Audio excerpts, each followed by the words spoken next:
Right then, people, we're back inside the building. How are we doing this morning? We are live on Trickstar Radio. Just gone 3 minutes past 9 here. Absolute pleasure to be back inside the building. As per, today we're joined by a very special guest indeed. A real kind of cornerstone of dancehall in the UK, in my opinion. Someone who's done a lot over the last few years. It's really, really exciting to get him on the line, especially at such short notice as well. Man like Serocee joins us this morning. How are you doing, sir? I'm good, bro. How are you doing? I'm good, man. I'm good. I'm really, really good. It's great to get you on the line. First of all, how are you doing this morning? Yeah, I'm all right, man. Been out for my 25-mile bike ride. So, yeah, I'm feeling fresh and ready to go. Fresh and clean, bro. That's what I like to hear, man. That's what I like to hear. I was going to say, 25 miles. That's a big old bike ride before this time in the morning. Yeah, man. Yeah, we get it done, man. I do it pretty much. I try and do between 25 and 40 miles every day. Wow. On my bike. So, yeah, get up. I normally get up around 5 o'clock. Oh, wow. And just get the exercise out of the way, bro. That's wicked, man. He kind of gets me started for the day, you know? Definitely. Different people have different ways of, waking up. That's mine. Wicked, man. Well, good. It's good to have you on the line. Thanks for joining us. We're going to be talking about a number of things today. Obviously, this was quite a short notice one, so I'm really excited to get into it. First of all, what I want to kind of talk about is kind of 2020 for yourself. Like, how have you found this? Have you found with this kind of very unusual year in sort of across the world in so many different ways? How have you found that this has affected you in regards to making music? Have you still been able to kind of get into that recording process on a regular basis? I'm not going to lie, I haven't. What I have found is, when lockdown first hit, right, and the world was obviously going under lockdown, and the UK came to go under lockdown, everybody was like, yeah, man, I'm going to be so creative, I'm going to do this, I'm going to all this spare time, I'm going to, Yeah, of course. And what I found is, though, psychologically, you do get impacted, because we're creatives, right? So being a creative, it means we need to be experiencing new stuff in order to kind of process that in our minds and then put it out creatively. And when you're kind of locked into your own like four walls, it's a little bit difficult to get into that creative process. And so yeah, I find it challenging. I have gotten into the studio. I have written. I have created new music, but certainly not at the level or at the pace I would normally have. I would normally be on a plane or a train or something going somewhere, and creative juices are just flowing, and that's how I work. Definitely. So man. Without that, it's definitely been certainly challenging, but we're getting it done. Slow and steady sometimes is, the best way. Definitely, man. No, I can completely agree with that. And obviously with yourself being someone that is so kind of ingrained in that live performance world, like kind of with that, like having that kind of big chunk of something you do being taken away, I was going to say it must be such an impact. It must have such an impact on that creative process. Like, what are you doing to kind of fill that gap that you would normally be out performing? Getting on my bike and riding 40 miles a day. So, whereas yes, you're absolutely right. You'd be out doing weird and wonderful performances all over the world and kind of taking in new things. What I have been doing, I found that I've gotten into just trying to learn other things as well, trying to pick up new skill sets, getting back into my Spanish, and just literally taking like really long bike rides. So what I did, I rode from London to Brighton. I've done London to Birmingham, London to Brighton, London to Northampton, some really long bike rides, and it's taken in the countryside. So that's what I've done to kind of take things in, and then from a creative process, I've just literally sat down there and just written, and written about subjects that I wouldn't normally broach in my songs. So my songs are generally, jump up, dance, have fun, enjoy yourself, kind of got a little bit more introspective. So some of the newer stuff that you're gonna hear is going to definitely be another side of Sero that you probably haven't heard before. Definitely, man. Because, I mean, with that, like, as I was saying, you are, to me, one of the artists that really kind of epitomizes live performance in the UK. You're all about live energy and that kind of taking in the room. You played some of the biggest stages in the UK. So with that sort of switch up in kind of content in regards to the way you're writing, how have you approached that in regards to almost switching the mindset of how you're writing? Well, you have no choice, right? It's been imposed on us.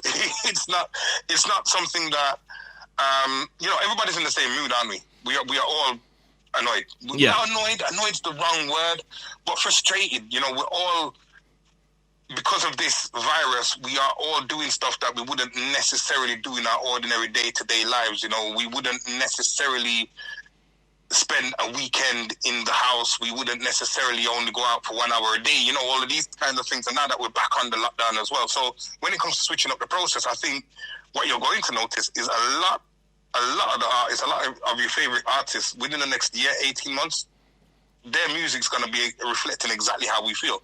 And I think a lot of that was missing from music as well, that social commentary.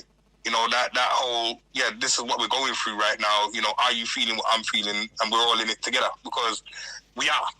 I think if that answers your question. Yeah, no, definitely, man. I definitely feel there will be almost like a more relatable kind of edge to a lot of new music that's being released. We're already starting to see it from a lot of UK rappers in general. There tends to be a bit more of an introspective kind of feel to a lot of the stuff we're starting to see. I mean, kind of with that, obviously, I want to kind of look to the future more than anything else and what's on the way from yourself. But obviously, you, as I was saying, you're someone who's played some incredible kind of shows over the years and some incredible stages. Like, are there any in this period where you're now not able to kind of play on a regular basis and almost reflect to an extent? Are there any that really kind of stick out where you go back and go, wow, that was a crazy one? You know what is so mad, bro? I literally, at 3 o'clock this morning, was looking over some old stuff. Just, you know, we all have those ones. Of course. Those moments. It's just like, And I looked at Park Life, and we did Park Life probably, I want to say 2015 it was, sorry. And Park Life was like, people that don't know up in Manchester, but it's like 50,000 people. It's a lot of people. And we had the main stage because there was some mishap. We were supposed to have another stage, but there was some mishap and we had the main stage. We ended up on the main stage anyway. And they were expecting, I forget who they were expecting, because they weren't expecting us. But anyway, we covered whoever it was. And we had 50,000 people like rocking from left to right.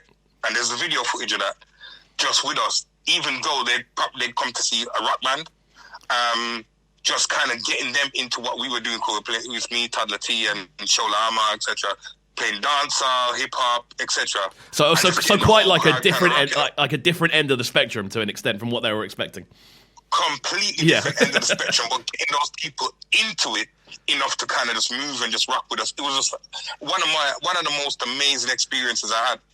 Another one that I had was we got flown over to the French Caribbean, to Martinique, to actually do a show. And it's just, I was just having one of those moments. I was just like reflecting and saying, you know, at this moment in time, to be fair, a lot of people are complaining about what they can't do. And we all are. We're all saying, I can't go out, can't do this, can't do that. And I was just taking a little moment to just say how blessed I am personally in my career to have been able to do all of these things, so I can sit back one day, kick my feet up and have that granddad moment of, you know, a lot's happened for me, and I'm grateful for it, to be honest. Definitely. So, there's definitely been those moments, bro.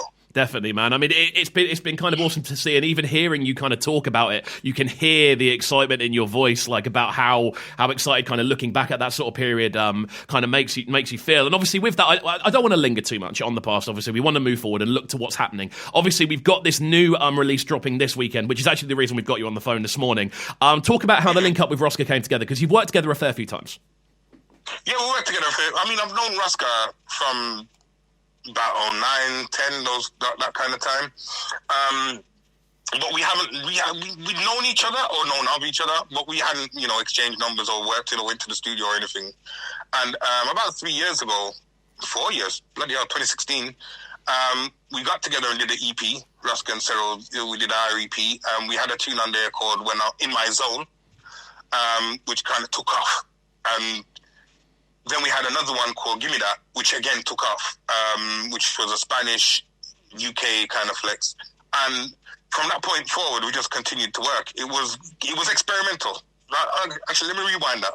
So In My Zone was experimental. Roska sent me an instrumental and said, look, Sarah, I don't know if you've been into this, but I got this instrumental. Tell me what you think. I recorded to it, and we did a video to it at Trinidad Carnival. And we never expected it to get taken up the way it was, and it was just played everywhere.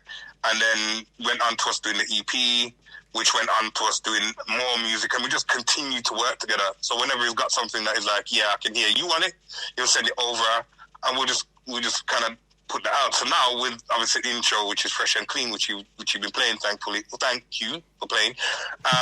it was just another one of those moments of, Sarah, I got this rhythm, I think you sound sick on it. I listened to it, I'm like, yeah, this is a banger, let's go. And, there you go. Simple as that. Amazing, man. Well, we're gonna get into it in just a second to round off this Trickstar conversation. Radio. Obviously, we opened up the interview by playing the first track off there.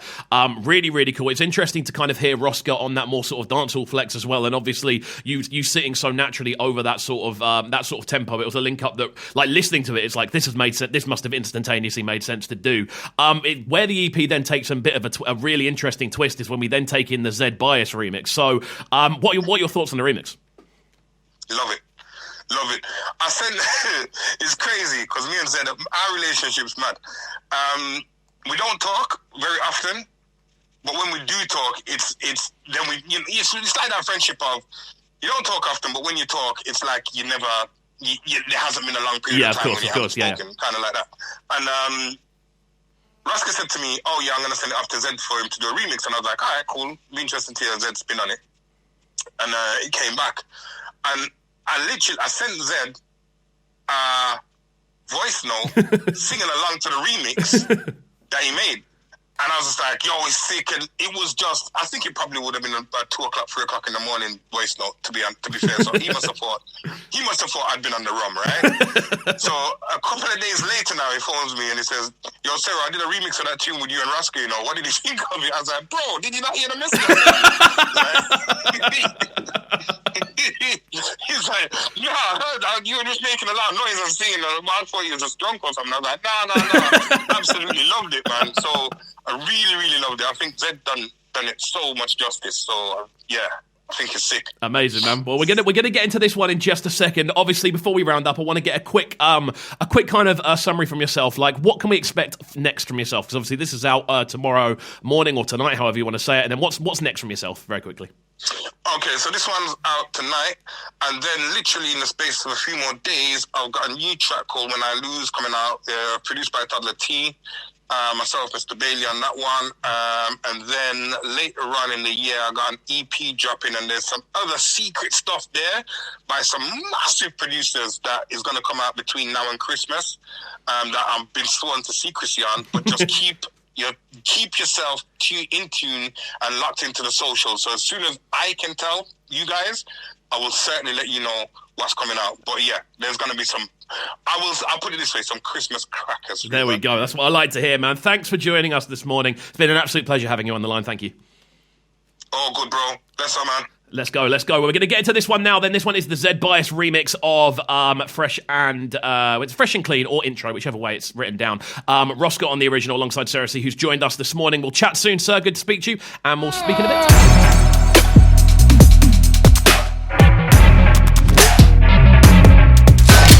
Breakfast with CubCamTV. Trickstar Radio.